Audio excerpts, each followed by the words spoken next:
ದೇಶವೇ ಕುತೂಹಲದಿಂದ ಕಾಯ್ತಾ ಇದ್ದ ಲೋಕಸಭಾ ಚುನಾವಣೆಗೆ ಮುಹೂರ್ತ ನಿಗದಿಯಾಗಿದೆ. ಈ ಬಾರಿಯೂ 7 ಹಂತಗಳಲ್ಲಿ ಲೋಕಸಭೆ ಚುನಾವಣೆ ನಡೆಯಲಿದೆ. ಮೊದಲ ಹಂತದಲ್ಲಿ ಮಾರ್ಚ್ 20ರಂದು ನೋಟಿಫಿಕೇಶನ್ ಹೊರಡಲಿದ್ದು, ಏಪ್ರಿಲ್ 19ಕ್ಕೆ ಮೊದಲ ಹಂತದ ಮತದಾನ ನಡೆಯಲಿದೆ. ಜೂನ್ 4ಕ್ಕೆ ದೇಶಾದ್ಯಂತ ಮತ ಎಣಿಕೆ ನಡೆಯಲಿದೆ. ಏಪ್ರಿಲ್ 19ಕ್ಕೆ ತಮಿಳುನಾಡು, ರಾಜಸ್ಥಾನ, ಛತ್ತೀಸ್ಗಢ, ಮಧ್ಯಪ್ರದೇಶ, ಉತ್ತರಾಖಂಡ್ನಲ್ಲಿ ಮೊದಲ ಹಂತದ ಮತದಾನ ನಡೆಯಲಿದೆ.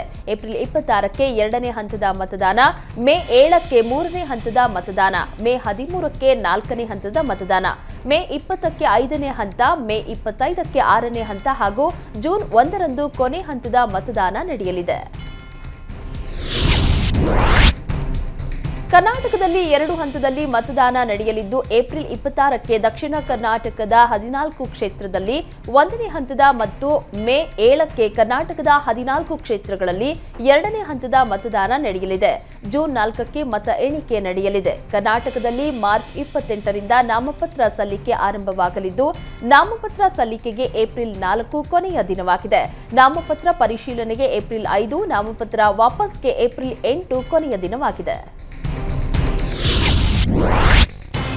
ಕರ್ನಾಟಕದಲ್ಲಿ ಮೊದಲ ಹಂತದಲ್ಲಿ 14 ಕ್ಷೇತ್ರಗಳಲ್ಲಿ ಮತದಾನ ನಡೆಯಲಿದೆ. ಚಿತ್ರದುರ್ಗ, ಉಡುಪಿ, ಚಿಕ್ಕಮಗಳೂರು, ದಕ್ಷಿಣ ಕನ್ನಡ, ಹಾಸನ, ತುಮಕೂರು, ಚಿಕ್ಕಬಳ್ಳಾಪುರ, ಕೋಲಾರ, ಮಂಡ್ಯ, ಮೈಸೂರು, ಚಾಮರಾಜನಗರ, ಬೆಂಗಳೂರು ಉತ್ತರ, ಬೆಂಗಳೂರು ದಕ್ಷಿಣ, ಬೆಂಗಳೂರು ಗ್ರಾಮಾಂತರ ಮತ್ತು ಬೆಂಗಳೂರು ಸೆಂಟ್ರಲ್ಗಳಲ್ಲಿ ಏಪ್ರಿಲ್ 26ಕ್ಕೆ ಮತದಾನ ನಡೆಯಲಿದೆ. ಮೊದಲ ಹಂತದಲ್ಲಿ ಘಟಾನುಘಟಿಗಳು ಅಗ್ನಿ ಪರೀಕ್ಷೆ ಎದುರಿಸಲಿದ್ದಾರೆ. ಯದುವೀರ್ ಒಡೆಯರ್, ಡಾಕ್ಟರ್ ಮಂಜುನಾಥ್ ಸೇರಿದಂತೆ ಹೈ ವೋಲ್ಟೇಜ್ ಕ್ಷೇತ್ರಗಳ ಕದನ ನಡೆಯಲಿದೆ. ಮೇ 7ಕ್ಕೆ ಕರ್ನಾಟಕದಲ್ಲಿ 2ನೇ ಹಂತದಲ್ಲಿ ಮತದಾನ ನಡೆಯಲಿದೆ. ಶಿವಮೊಗ್ಗ, ದಾವಣಗೆರೆ, ಹಾವೇರಿ, ಉತ್ತರ ಕನ್ನಡ, ಬಳ್ಳಾರಿ, ಧಾರವಾಡ, ಕೊಪ್ಪಳ, ಬೆಳಗಾವಿ, ಚಿಕ್ಕೋಡಿ, ಬಾಗಲಕೋಟೆ, ರಾಯಚೂರು, ಬಿಜಾಪುರ, ಕಲಬುರಗಿ ಮತ್ತು ಬೀದರ್ ಕ್ಷೇತ್ರಗಳಲ್ಲಿ 2ನೇ ಹಂತದ ಮತದಾನ ನಡೆಯಲಿದೆ. ಕರ್ನಾಟಕದ ಸುರಪುರಕ್ಕೆ ಉಪಚುನಾವಣೆ ಘೋಷಣೆ ಮಾಡಲಾಗಿದೆ. ರಾಜ ವೆಂಕಟಪ್ಪ ನಿಧನದಿಂದ ತೆರವಾಗಿದ್ದ ಸ್ಥಾನಕ್ಕೆ ಚುನಾವಣೆ ನಡೆಯಲಿದೆ. 26 ವಿಧಾನಸಭಾ ಕ್ಷೇತ್ರಗಳಿಗೆ 3 ಹಂತಗಳಲ್ಲಿ ಮತದಾನ ನಡೆಯಲಿದೆ.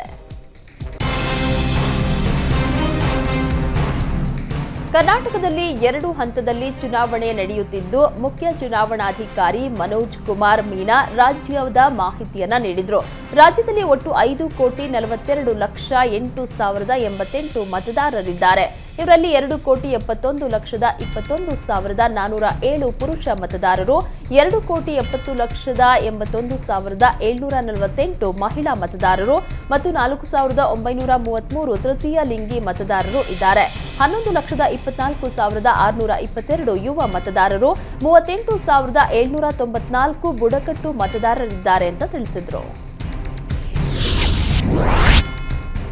ಈ ಬಾರಿ ಪ್ರತಿ ಮತದಾರರು ತಮ್ಮ ಅಭ್ಯರ್ಥಿ ಬಗ್ಗೆ ತಿಳಿದುಕೊಳ್ಳಲು ಅವಕಾಶ ನೀಡಲಾಗಿದೆ. ಹೀಗಾಗಿ ಕ್ರಿಮಿನಲ್ ಹಿನ್ನೆಲೆ ಉಳ್ಳವರು ತಮ್ಮ ಕೇಸಿನ ಬಗ್ಗೆ ಜಾಹೀರಾತು ನೀಡಬೇಕು ಎಂದು ಚುನಾವಣಾ ಆಯೋಗ ತಾಕೀತು ಮಾಡಿದೆ. ದಿನಪತ್ರಿಕೆಯಲ್ಲಿ 3 ಚಾನೆಲ್ಗಳಲ್ಲಿ 3 ಬಾರಿ ಜಾಹೀರಾತು ನೀಡುವುದು ಕಡ್ಡಾಯ. ದುಡ್ಡು ಹಂಚುವುದು, ಆಮಿಷ ಒಡ್ಡುವುದರ ಬಗ್ಗೆ ದೂರು ನೀಡಲು ಕೂಡ ಅವಕಾಶ ನೀಡಲಾಗಿದೆ. ಫೋಟೋ ತೆಗೆದು ಕಳಿಸಿದರೆ 100 ನಿಮಿಷದಲ್ಲಿ ಚುನಾವಣಾ ಆಯೋಗದ ತಂಡ ಆ ಸ್ಥಳವನ್ನ ತಲುಪಲಿದೆ.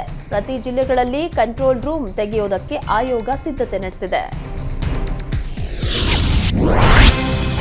ಬೇಕಾಬಿಟ್ಟಿ ಆಮಿಷಗಳಿಗೂ ಚುನಾವಣಾ ಆಯೋಗ ಕಡಿವಾಣ ಹಾಕಿದೆ. ಉಚಿತ ಉಡುಗೊರೆಗಳನ್ನು ಹಂಚುತ್ತಿರುವ ಆರೋಪ ಬಂದಲ್ಲಿ ಅದನ್ನ ತಡೆಯಲು ತಕ್ಷಣವೇ ಕ್ರಮವನ್ನ ಕೈಗೊಳ್ಳಲಾಗುವುದು.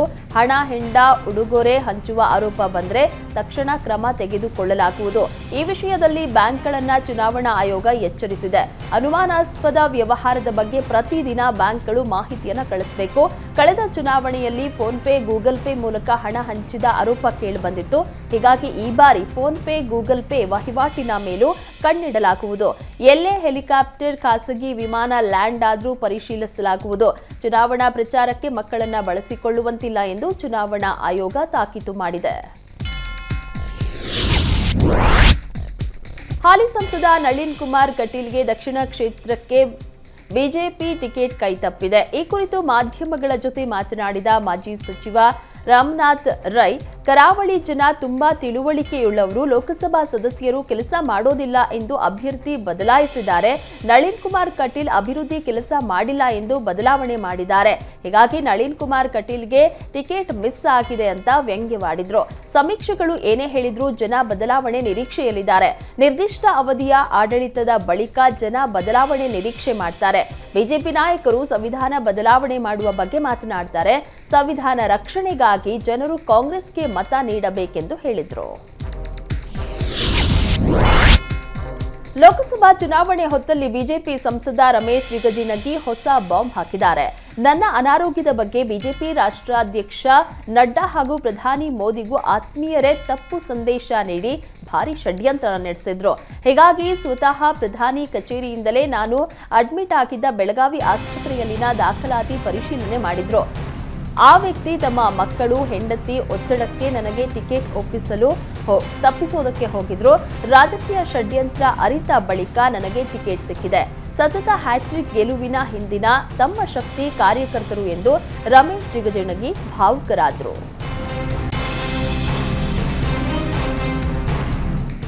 ಸಿಎಂ ತವರು ಮೈಸೂರಲ್ಲಿ ಕಾಂಗ್ರೆಸ್ ಅಭ್ಯರ್ಥಿ ಆಯ್ಕೆ ಬಗ್ಗೆ ನಾಯಕರು ಮುಖಂಡರಲ್ಲಿ ಇನ್ನೂ ಟೆನ್ಷನ್ ಮುಂದುವರೆದಿದೆ. ನಿನ್ನೆ ಸಿಎಂ ಮೈಸೂರಿನ ನಿವಾಸದಲ್ಲಿ ಎಲ್ಲರ ಅಭಿಪ್ರಾಯವನ್ನ ಸಂಗ್ರಹಿಸಿದ್ರು. ಸಮರ್ಥ ಅಭ್ಯರ್ಥಿ ಸಿಕ್ಕಿಲ್ಲ. ಶತಾಯಗತಾಯ ತವರಿನಲ್ಲಿ ಗೆಲ್ಲಲೇಬೇಕೆಂದು ಸಿದ್ದರಾಮಯ್ಯ ಪಣ ತೊಟ್ಟಿದ್ದಾರೆ. 15ಕ್ಕೂ ಹೆಚ್ಚು ಆಕಾಂಕ್ಷಿಗಳ ಪಟ್ಟಿ ರೆಡಿ ಇದೆ. ಆದರೆ ಬಿಜೆಪಿ ಅಭ್ಯರ್ಥಿ ಯದುವೀರ್ ಒಡೆಯರ್ಗೆ ಪೈಪೋಟಿ ನೀಡುವವರು ಯಾರೆಂಬ ಚರ್ಚೆ ಜೋರಾಗಿದೆ. ಲೋಕಸಭೆ ಚುನಾವಣೆ ನೀತಿ ಸಂಹಿತೆ ಜಾರಿ ಹಿನ್ನೆಲೆ ಕೊಪ್ಪಳ ಜಿಲ್ಲಾಡಳಿತ ಸಕ್ರಿಯಗೊಂಡಿದೆ. ಸರ್ಕಾರಿ ಜಾಹೀರಾತಿನ ಬ್ಯಾನರ್ಗಳ ತೆರವು ಕಾರ್ಯ ಆರಂಭಿಸಿದ್ದಾರೆ. ಕೊಪ್ಪಳ ಜಿಲ್ಲಾಧಿಕಾರಿ ಕಚೇರಿ ಆವರಣ ಸೇರಿ ಹಲವೆಡೆ ಅಳವಡಿಸಿದ್ದ ಬ್ಯಾನರ್ ತೆರವುಗೊಳಿಸಲಾಗಿದೆ. ಸಿಎಂ, ಡಿಸಿಎಂ ಹಾಗೂ ಇಲಾಖೆಯ ಸಚಿವರುಗಳ ಫೋಟೋ ಇದ್ದ ಬ್ಯಾನರ್ಗಳನ್ನು ತೆರವುಗೊಳಿಸಲಾಯಿತು. ಬ್ಯಾನರ್ಗಳ ತೆರವಿನ ಜೊತೆಗೆ ಜನಪ್ರತಿನಿಧಿಗಳಿಗೆ ನೀಡಿದ್ದ ಸರ್ಕಾರಿ ವಾಹನಗಳನ್ನು ಜಿಲ್ಲಾಡಳಿತ ವಾಪಸ್ ಪಡೆದಿದೆ. ಚಾಮರಾಜನಗರ ಬಿಜೆಪಿ ಅಭ್ಯರ್ಥಿ ಬಾಲರಾಜ್ ಅಧಿಕೃತವಾಗಿ ಪ್ರಚಾರಕ್ಕೆ ಚಾಲನೆ ನೀಡಿದ್ದಾರೆ. ತಮ್ಮ ರಾಜಕೀಯ ಗುರುಗಳಾದ ರಾಜಶೇಖರ್ ಮೂರ್ತಿ ಸಮಾಧಿಗೆ ನಮಿಸಿ ಪ್ರಚಾರಕ್ಕೆ ಚಾಲನೆ ನೀಡಿದ್ರು. ಮರಿಯಾಲದಲ್ಲಿರುವಂತಹ ಮುರುಘರಾಜೇಂದ್ರ ಮಠಕ್ಕೆ ಭೇಟಿ ನೀಡಿ ಇಮ್ಮಡಿ ಮುರುಘರಾಜೇಂದ್ರ ಸ್ವಾಮಿ ಆಶೀರ್ವಾದವನ್ನ ಪಡೆದ್ರು. ಚಾಮರಾಜನಗರ ಲೋಕಸಭಾ ಕ್ಷೇತ್ರದಲ್ಲಿ 8 ವಿಧಾನಸಭಾ ಕ್ಷೇತ್ರವಿದೆ. 7 ಕ್ಷೇತ್ರದಲ್ಲಿ ಕಾಂಗ್ರೆಸ್ ಶಾಸಕರು, ಒಂದೇ ಒಂದು ಕ್ಷೇತ್ರದಲ್ಲಿ ಜೆಡಿಎಸ್ ಶಾಸಕರಿದ್ದಾರೆ. ಆದರೆ ವಿಧಾನಸಭೆ ಅಜೆಂಡಾ ಬೇರೆ, ಲೋಕಸಭೆ ಅಜೆಂಡಾ ಬೇರೆ ಅಂತಾರೆ ಬಾಲರಾಜ್. ರಾಜ್ಯ ಸರ್ಕಾರದ ವಿರುದ್ಧ ಛಲವಾದಿ ನಾರಾಯಣಸ್ವಾಮಿ ವಾಗ್ದಾಳಿ ನಡೆಸಿದ್ರು. ಸರ್ಕಾರ ಎಸ್ಸಿ, ಎಸ್ಟಿ, ಟಿಎಸ್ಪಿ ಹಣವನ್ನ ಗ್ಯಾರಂಟಿ ಯೋಜನೆಗಳಿಗೆ ಬಳಸಿಕೊಳ್ತಾ ಇದೆ. ಇದರ ಬಗ್ಗೆ ಯಾಕೆ ಯಾವುದೇ ಸಂಘಟನೆಗಳು ಮಾತಾಡ್ತಿಲ್ಲ? ಎಲ್ಲದಕ್ಕೂ ಹೋರಾಟ ಮಾಡುವ ಸಂಘಟನೆಗಳು ಈ ವಿಚಾರದಲ್ಲಿ ಯಾಕೆ ಸುಮ್ಮನಾಗಿವೆ ಎಂದು ಪ್ರಶ್ನಿಸಿದ್ರು. ದಲಿತ ಸಂಘಟನೆಗಳು ಎಲ್ಲಿವೆ ಹುಡುಕಿ ಕೊಡಿ ಎಂದು ಕಿಡಿಕಾರಿದ್ರು. ಇನ್ನು ಅನಂತಕುಮಾರ್ ಹೆಗಡೆ ಹೇಳಿಕೆ ಕುರಿತು ಪ್ರತಿಕ್ರಿಯಿಸಿದ ಛಲವಾದಿ ನಾರಾಯಣಸ್ವಾಮಿ, ಸಂವಿಧಾನದ ವಿಚಾರದಲ್ಲಿ ನಮ್ಮದು ಯಾರ ಜೊತೆಗೂ ಹೊಂದಾಣಿಕೆ ಇಲ್ಲ. ಸಂವಿಧಾನದ ತಿದ್ದುಪಡಿ ಬಗ್ಗೆ ನಮ್ಮ ತಕರಾರಿಲ್ಲ, ಆದರೆ ಬದಲಾವಣೆ ಬಗ್ಗೆ ನಮ್ಮ ಆಕ್ಷೇಪ ಇದೆ ಅಂತ ಹೇಳಿದ್ರು. ಬಾಗಲಕೋಟೆ ಕಾಂಗ್ರೆಸ್ ಟಿಕೆಟ್ ಆಕಾಂಕ್ಷಿ ಸಚಿವ ಶಿವಾನಂದ ಪಾಟೀಲ್ ಪುತ್ರಿ ಟೆಂಪಲ್ ರನ್ ಮಾಡ್ತಾ ಇದ್ದಾರೆ. ಶಕ್ತಿಪೀಠ ಬಾದಾಮಿಯ ಬನಶಂಕರಿ ದೇಗುಲದಲ್ಲಿ ಸಂಯುಕ್ತ ಪಾಟೀಲ್ ದೇವಿಯ ದರ್ಶನವನ್ನ ಮಾಡಿ ವಿಶೇಷ ಪೂಜೆಯನ್ನ ಸಲ್ಲಿಸಿದ್ರು. ವಿಜಯಪುರ ಡಿಸಿಸಿ ಬ್ಯಾಂಕ್ ನಿರ್ದೇಶಕಿ ಆಗಿರುವ ಸಂಯುಕ್ತ ದೇಗುಲಕ್ಕೆ ಭೇಟಿ ನೀಡಿದ ವೇಳೆ ಬಾದಾಮಿಯ ಕೆಲ ಕಾಂಗ್ರೆಸ್ನ ಮುಖಂಡರು, ಕಾರ್ಯಕರ್ತರು ಸಾಥ್ ನೀಡಿದ್ರು. ಯಶ್ಪಾಲ್ ಸುವರ್ಣ ಈಶ್ವರಪ್ಪ ಬಿಜೆಪಿಯ ಹಿರಿಯ ನಾಯಕರು ಸಾಕಷ್ಟು ಜವಾಬ್ದಾರಿ ನಿಭಾಯಿಸಿ ಪಕ್ಷಕ್ಕೆ ಕೊಡುಗೆಯನ್ನ ನೀಡಿದ್ದಾರೆ. ಅಭ್ಯರ್ಥಿ ಆಯ್ಕೆ ವಿಚಾರದಲ್ಲಿ ಈಶ್ವರಪ್ಪ ಬೇಸರಗೊಂಡಿರಬಹುದು.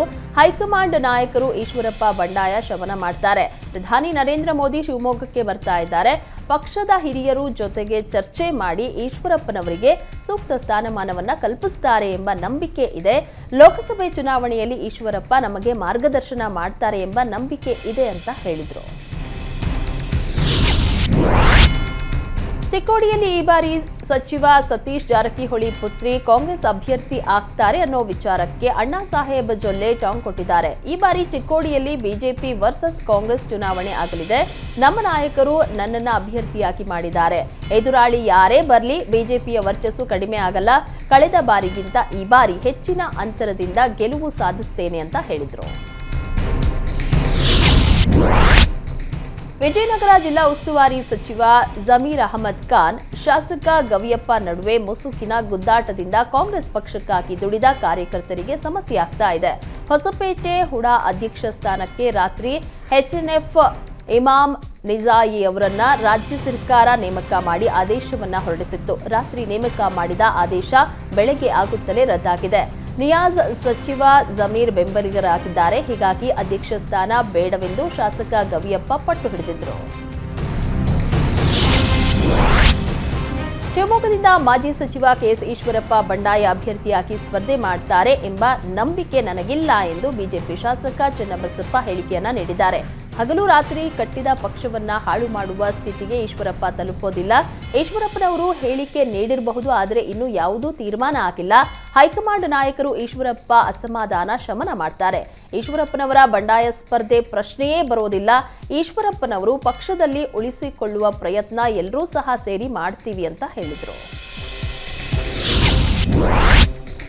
ಲೋಕಸಭೆ ಚುನಾವಣೆಗೆ ದಕ್ಷಿಣ ಭಾರತದಲ್ಲಿ ಪ್ರಚಾರ ಆರಂಭಿಸಿರುವ ಪ್ರಧಾನಿ ನರೇಂದ್ರ ಮೋದಿ ಮಾರ್ಚ್ 18ರಂದು ಶಿವಮೊಗ್ಗ ಜಿಲ್ಲೆಗೆ ಭೇಟಿ ನೀಡಲಿದ್ದಾರೆ. ಈ ಕುರಿತು ಮಾಧ್ಯಮಗಳ ಜೊತೆ ಮಾತನಾಡಿದ ಹಾಲಿ ಸಂಸದ ಬಿವೈ ರಾಘವೇಂದ್ರ, ಕಾರ್ಯಕ್ರಮದಲ್ಲಿ ಸುಮಾರು 2 ಲಕ್ಷಕ್ಕೂ ಹೆಚ್ಚಿನ ಜನರು ಭಾಗವಹಿಸಲಿದ್ದಾರೆ. ಚಿತ್ರದುರ್ಗ, ದಾವಣಗೆರೆ, ಚಿಕ್ಕಮಗಳೂರು ಕ್ಷೇತ್ರದಿಂದಲೂ ಜನ ಆಗಮಿಸಲಿದ್ದಾರೆ ಎಂದರು. ಇನ್ನು ಮಾಜಿ ಸಚಿವ ಈಶ್ವರಪ್ಪನವರು ತಂದೆಯ ಸಮಾನರಾಗಿದ್ದಾರೆ. ಕಾಂತೇಶ್ಗೆ ಲೋಕಸಭಾ ಟಿಕೆಟ್ ಸಿಗದೇ ಇರೋದು ನನಗೂ ನೋವಾಗಿದೆ. ಬಿಜೆಪಿ ಹೈಕಮಾಂಡ್ ಯಾಕೆ ಟಿಕೆಟ್ ನೀಡಲಿಲ್ಲ ಎಂಬುದು ಗೊತ್ತಾಗಿಲ್ಲ. ಕೇಂದ್ರ ಮತ್ತು ರಾಜ್ಯದ ನಾಯಕರು ಈಶ್ವರಪ್ಪನವರ ಮನವೊಲಿಸುತ್ತಾರೆ ಎಂದರು.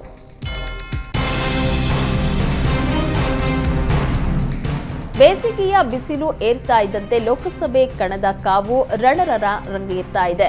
ಈ ವೇಳೆ ಕೇಂದ್ರ ಚುನಾವಣಾ ಆಯೋಗ ಲೋಕಸಭಾ ಚುನಾವಣೆಯ ದಿನಾಂಕವನ್ನ ಘೋಷಿಸಿದೆ. ಕರ್ನಾಟಕದಲ್ಲಿ 2 ಹಂತದಲ್ಲಿ ಮತದಾನ ನಡೆಯಲಿದೆ.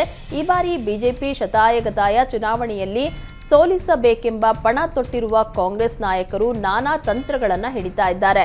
ರಾಹುಲ್ ಗಾಂಧಿ ರಾಜ್ಯ ಪ್ರವಾಸದ ಬಗ್ಗೆ ಇನ್ನೂ ವೇಳಾಪಟ್ಟಿ ಬಂದಿಲ್ಲ. ಎಐಸಿಸಿ ಅಧ್ಯಕ್ಷ ಮಲ್ಲಿಕಾರ್ಜುನ ಖರ್ಗೆ ಕರ್ನಾಟಕದವರೇ. ಹೀಗಾಗಿ ಕರ್ನಾಟಕದಲ್ಲಿ ಕಾಂಗ್ರೆಸ್ ಅಭ್ಯರ್ಥಿಗಳ ಮಲ್ಲಿಕಾರ್ಜುನ ಖರ್ಗೆ ಪ್ರಚಾರವನ್ನ ನಡೆಸುತ್ತಾರೆ ಎಂದು ಗೃಹ ಸಚಿವ ಜಿ ಪರಮೇಶ್ವರ್ ಹೇಳಿದರು.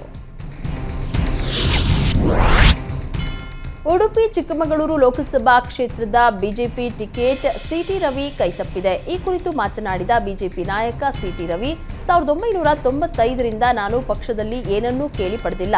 ಈಗಾಗಲೇ ಉಡುಪಿ ಚಿಕ್ಕಮಗಳೂರು ಕ್ಷೇತ್ರಕ್ಕೆ ಬಿಜೆಪಿ ಅಭ್ಯರ್ಥಿ ಘೋಷಣೆ ಆಗಿದೆ. ನಾನೇ ಅವರು, ಅವರೇ ನಾನು ಎಂದು ಕೆಲಸ ಮಾಡ್ತೀನಿ. ಪಕ್ಷವನ್ನ ಗೆಲ್ಲಿಸಲು ಎಲ್ಲ ಪ್ರಯತ್ನವನ್ನ ಮಾಡ್ತೀನಿ. ಯಾರು ಸ್ವಾರ್ಥದ ರಾಜಕಾರಣ ಮಾಡ್ತಾರೋ ಅವರು ಪಕ್ಷವನ್ನ ಬಲಿ ಕೊಡುವ ಕೆಲಸ ಮಾಡ್ತಾರೆ. ನಾನು ಪಕ್ಷ ಹಿತಕ್ಕಾಗಿ ರಾಜಕಾರಣ ಮಾಡಿದ್ದೇನೆ. ನನಗೆ ಅವಕಾಶ ಸಿಕ್ಕಾಗ ಪಂಚಾಯಿತಿಯಿಂದ ಪಾರ್ಲಿಮೆಂಟ್ವರೆಗೂ ಪಕ್ಷ ಬಲಪಡಿಸುವ ಕೆಲಸವನ್ನ ಮಾಡಿದ್ದೇನೆ ಎಂದರು. ಹಿಂದೂ ಮುಖಂಡ ಅರುಣ್ ಪುತ್ತಿಲ ಬಿಜೆಪಿ ಸೇರ್ಪಡೆ ಗೊಂದಲದ ಬಗ್ಗೆ ದಕ್ಷಿಣ ಕನ್ನಡ ಬಿಜೆಪಿ ಜಿಲ್ಲಾಧ್ಯಕ್ಷ ಸತೀಶ್ ಕುಂಪಲ ಪ್ರತಿಕ್ರಿಯೆಯನ್ನ ನೀಡಿದ್ದಾರೆ. ಅರುಣ್ ಪುತ್ತಿಲ ಬೆಂಗಳೂರಿನಲ್ಲೇ ರಾಜ್ಯಾಧ್ಯಕ್ಷ ವಿಜಯೇಂದ್ರ ಭೇಟಿಯಾಗಿ ಪಕ್ಷಕ್ಕೆ ಸೇರ್ಪಡೆಯಾಗಿದ್ದಾರೆ. ಇನ್ನು ಮತ್ತೆ ಮಂಗಳೂರಿನಲ್ಲಿ ಸೇರ್ಪಡೆಯ ಪ್ರಕ್ರಿಯೆಗಳು ಇಲ್ಲ. ಕೆಲ ಕಾರ್ಯಕರ್ತರು ಹಾಗೂ ಕೆಲವರಲ್ಲಿ ಇಂತಹ ಗೊಂದಲ ಇರೋದು ಸಹಜ. ಪುತ್ತಿಲ ಪರಿವಾರ ವಿಸರ್ಜನೆ ಮಾಡಿಕೊಂಡೇ ಲೋಕಸಭೆಯ ಬಿಜೆಪಿ ಅಭ್ಯರ್ಥಿ ಪರ ಕೆಲಸ ಮಾಡ್ತಾರೆ. ಈ ವಿಚಾರದಲ್ಲಿ ಯಾವುದೇ ಗೊಂದಲ ಬೇಡ. ಪುತ್ತಿಲ ಕೂಡ ಒಪ್ಪಿದ್ದಾರೆ ಅಂತ ಹೇಳಿದರು. ಮಂಡ್ಯದಲ್ಲಿ ಸಚಿವ ಚಲುವರಾಯಸ್ವಾಮಿ ವಿರುದ್ಧ ಮಾಜಿ ಶಾಸಕ ಸುರೇಶ್ ಗೌಡ ಹಿಗ್ಗಾಮುಗ್ಗಾ ವಾಗ್ದಾಳಿ ನಡೆಸಿದ್ದಾರೆ. ಯಾವನೋ ಒಬ್ಬ ತಗಡುನ ಮಂತ್ರಿ ಮಾಡಿಬಿಟ್ಟು ಬೇಡ ಕಣಯ್ಯ ಕಾಟ ಎಂದು ವ್ಯಂಗ್ಯವಾಡಿದ್ರು. ಇನ್ನು ಮಂಡ್ಯ ಮೈತ್ರಿ ಅಭ್ಯರ್ಥಿ ಗೊಂದಲದ ಬಗ್ಗೆ ಪ್ರತಿಕ್ರಿಯಿಸಿದೆ ಮಾಜಿ ಶಾಸಕ ಸುರೇಶ್ ಗೌಡ. ಕುಮಾರಸ್ವಾಮಿ ಸ್ಪಷ್ಟ ಉತ್ತರವನ್ನ ಕೊಟ್ಟಿದ್ದಾರೆ. ಕಾರ್ಯಕರ್ತರ ಭಾವನೆಗಳಿಗೆ ನಿರಾಸೆ ಮಾಡಲ್ಲ ಎಂದಿದ್ದಾರೆ. ಕುಮಾರಸ್ವಾಮಿ ಮಂಡ್ಯ ಲೋಕಸಭಾ ಕ್ಷೇತ್ರದ ಅಭ್ಯರ್ಥಿಯಾಗಬೇಕು. ಕಳೆದ ಬಾರಿ ಮೋಸದಿಂದ ಸೋತ ನಿಖಿಲ್ ಕುಮಾರಸ್ವಾಮಿ ಅಭ್ಯರ್ಥಿ ಆಗಬೇಕೆಂಬುದು ಮತದಾರರ ಆಸೆ. ಕುಮಾರಸ್ವಾಮಿಯವರಿಗೆ ಆಪರೇಷನ್ ಇದೆ, ಮುಗಿಸಿ ಅಭ್ಯರ್ಥಿ ಘೋಷಣೆ ಮಾಡ್ತಾರೆ ಎಂದರು. ಪ್ರತಿಭಟನಾ ನಿರತ ಕಾಂಗ್ರೆಸ್ ನಾಯಕನ ಮೇಲೆ ಹಲ್ಲೆ ಪ್ರಕರಣಕ್ಕೆ ಸಂಬಂಧಿಸಿದಂತೆ ಗುಬ್ಬಿ ಶಾಸಕ ಎಸ್ಆರ್ ಶ್ರೀನಿವಾಸ್ ಮೇಲೆ ತುಮಕೂರಿನ ತಿಲಕ್ ಪಾರ್ಕ್ ಪೊಲೀಸ್ ಠಾಣೆಯಲ್ಲಿ ಎಫ್ಐಆರ್ ದಾಖಲಾಗಿದೆ. ಟೆಂಡರ್ ಕಾಮಗಾರಿಯಲ್ಲಿ ಅನ್ಯಾಯ ಖಂಡಿಸಿ ಕಳೆದ ಗುರುವಾರ ರಾತ್ರಿ ಪಿಡಬ್ಲ್ಯೂಡಿ ಇಲಾಖೆ ಕಚೇರಿ ಮುಂಭಾಗದಲ್ಲಿ ಕಾಂಗ್ರೆಸ್ ನಾಯಕ ರಾಯಚಂದ್ರ ರವಿಕುಮಾರ್ ಧರಣಿಗೆ ಮುಂದಾಗಿದ್ರು. ಈ ವೇಳೆ ಕಾಂಗ್ರೆಸ್ ನಾಯಕ ರಾಯಚಂದ್ರ ರವಿಕುಮಾರ್ ಮೇಲೆ ಶಾಸಕ ಎಸ್ಆರ್ ಶ್ರೀನಿವಾಸ್ ಹಾಗೂ ಬೆಂಬಲಿಗರು ಏಕಾಏಕಿ ಹಲ್ಲೆ ನಡೆಸಿ ಬೆದರಿಕೆ ಹಾಕಿದ್ರು.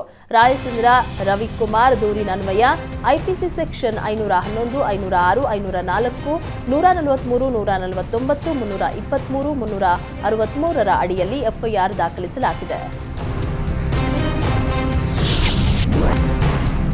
ಗ್ರಾಮ ಪಂಚಾಯತ್ ಸದಸ್ಯನ ಬಳಿ ಗ್ರಾಮ ಪಂಚಾಯತ್ ಕಾರ್ಯದರ್ಶಿ ಲಂಚಕ್ಕೆ ಬೇಡಿಕೆ ಇಟ್ಟ ಘಟನೆ ಬೀದರ್ ಜಿಲ್ಲೆಯ ಹುಲಸೂರು ತಾಲೂಕಿನ ಗೋರ್ಟಾ ಗ್ರಾಮದಲ್ಲಿ ನಡೆದಿದೆ. ಜಮೀನು ಖಾತೆ ಬದಲಾವಣೆಗೆ ಗ್ರಾಮ ಪಂಚಾಯತ್ ಕಾರ್ಯದರ್ಶಿ ಚಂದ್ರಕಾಂತ್ ಮಾಮನಿ 4,500 ರೂಪಾಯಿಗೆ ಬೇಡಿಕೆ ಇಟ್ಟಿದ್ರು. ಗ್ರಾಮ ಪಂಚಾಯಿತಿ ಅಧ್ಯಕ್ಷರು, ಪಿಡಿಒ, ಕಾರ್ಯದರ್ಶಿ ಸೇರಿದಂತೆ 3-4 ಜನರಿಗೆ ಲಂಚ ನೀಡಬೇಕೆಂದು ಲಂಚಬಾಕ ಗ್ರಾಮ ಪಂಚಾಯತ್ ಕಾರ್ಯದರ್ಶಿ ಬೇಡಿಕೆಯನ್ನ ಇಟ್ಟಿದ್ದಾರೆ.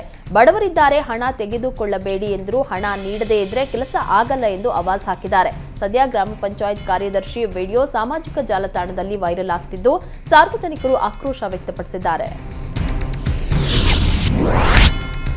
ಚಾಮರಾಜನಗರ ಜಿಲ್ಲೆ ಹನೂರು ತಾಲೂಕಿನ ಮಾರ್ಟಳ್ಳಿ ಗ್ರಾಮದಲ್ಲಿ ಕಳೆದ 3 ತಿಂಗಳಿನಿಂದ ಬಿಟ್ಟು ಬಿಡದೆ ಉಪಟಳ ನೀಡುತ್ತಾ ಇದ್ದ ಚಿರತೆ ಕೊನೆಗೂ ಬೋನಿಗೆ ಬಿದ್ದಿದೆ.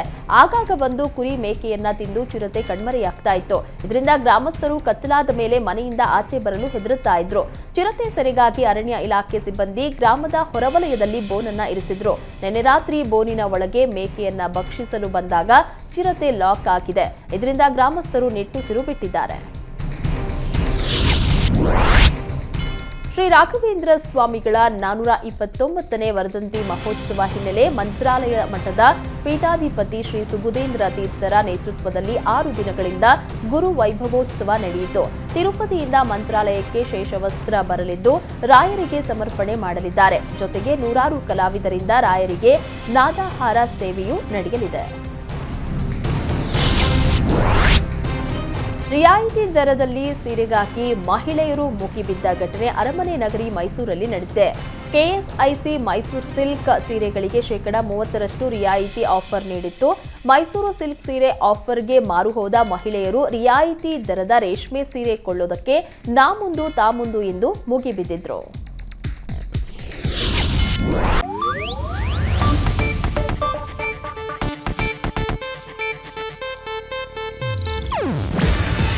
ಇದು ಏಷ್ಯಾನೆಟ್ ನ್ಯೂಸ್ ನೆಟ್ವರ್ಕ್ ಪ್ರಸ್ತುತಿ.